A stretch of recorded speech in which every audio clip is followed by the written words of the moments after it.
الله naxariistay waxa deegaanka toon ee ka tirsan degmada Salaxley asqaran maanta lagu sameeyay Mujaahid Xasan Guure Jaamac oo habeennimadkii xalay Tuulaheed ku geeriyooday magaalada Hargeysa aaska marxuumka ayaa waxa ka soo qayb galay siyaasiyiin mujaahidiin aqoon-yahan culimaadudiin iyo dadweyne kale oo aad u tiro badan dhamaantood waxay halkaasi tacsi tiraya looga direen ehelada qaraabada iyo shacbiga reer Soomaaliland كل نفس داغ تموت بالي إلهي قف كهر يا دون كن مجرى نبي محمد عليه الصلاة والسلام يا كهر لها دعت كهر السوق وحوي وحين السوق وين مشهده الموت حق إلهي نحرس شنح كورابيو إلهي نحرس هاسية أنا وحنا صاحب كله بامهن الحمد لله رب العالمين من قلبه ولا كسبوها وحتى قران ساعة مهموك ننتي طبعا كي معلومات ودن بيسيبها إلهي سبحانه وتعالى وتم حق ويمي حسن هلجن كي رئيس ومالنا رجل بالعربي بكملها السنة متى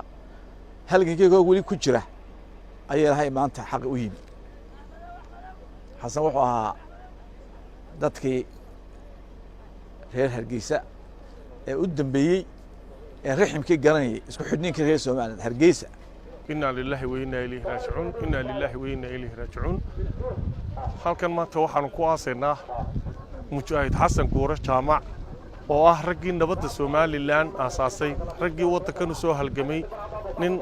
qarankan qaali ku ahaa waxaan ka tacsiyadeynaa dhammaan ummadda Jamhuuriyadda Soomaaliland inna lillahi wa inna ilayhi raaji'uun waxaynu joognaa aaskii marxuum Mujaahid Xasan Guure Jaamac ilaahay naxariistii jannaha ka waraabiyo waxa uu ahaa adoon qaali ah wuxuu ahaa bulshaawi anigu waxaan aqoon u lahaa ilaa maalinta dab ka baydhay ilaa maanta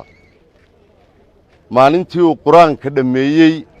ayaan munaasabadii loogu dabaaldegayay khatinka quraanka ayay aniga hooyaday fool qaaday oo aan dhashay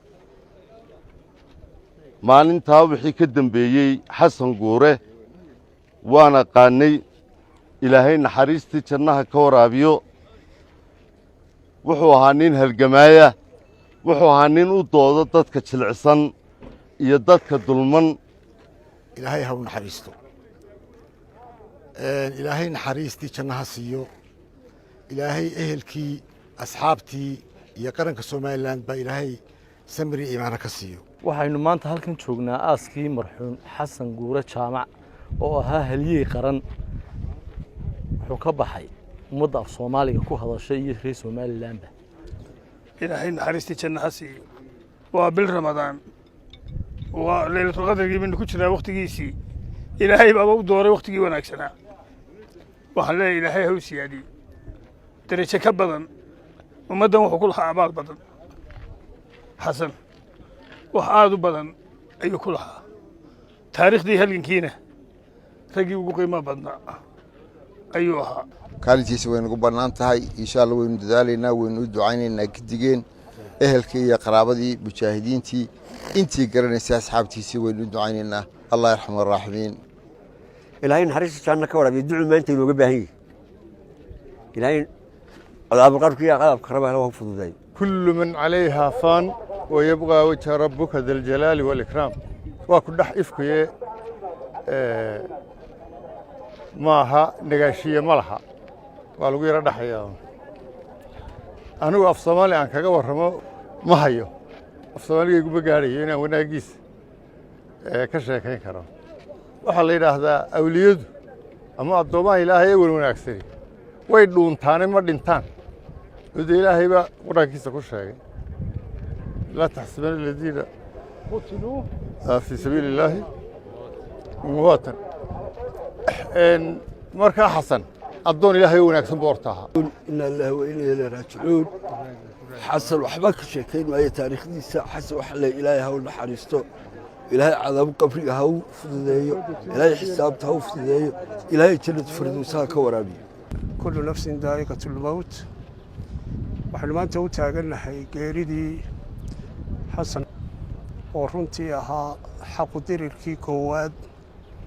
نلاشي سو كنا بيستين وحق يسمر برتاجو سلمر كان وريحه وحول وبادل كا يعني وحوي بربر تاجن إلهي دمجي صادافو وضدك يضل كان يضد كان نفتوده يمال كوده يوقت وضعه رمي noloshiisa ku dhameystay inuu xaq difaaco ilaahay waxaanu uga barinaynaa in miisaanka xasanaadka uu ugu daro raashuun kullu nafsi daa'iqatul maut thumma ilayna turja'un waa geeridu waa xaq dariiqaas wada baraynaa maanta waxaan joognaa aaskii xasan guure jaamac runtii wuxuu ahaa adoon wanaagsan oo runtii cibaado ah adoon fiican buu ahaa taariikhdiisa kullee waa la wada sheegay taariikhdiisa ku noqon maayo laakiin maanta wuxuu mudan yahay in loo duceeyo xasan dee raggii ay isku taariikhda ahayn baa ka sheekeeyey waa sidaas ay u sheegeen waxa uu ahaa marka taariikhdiisa laga soo bilaabo ilaa waqtigiisii ganacsiga ilaa waqtigii dhoweyd ee sanamta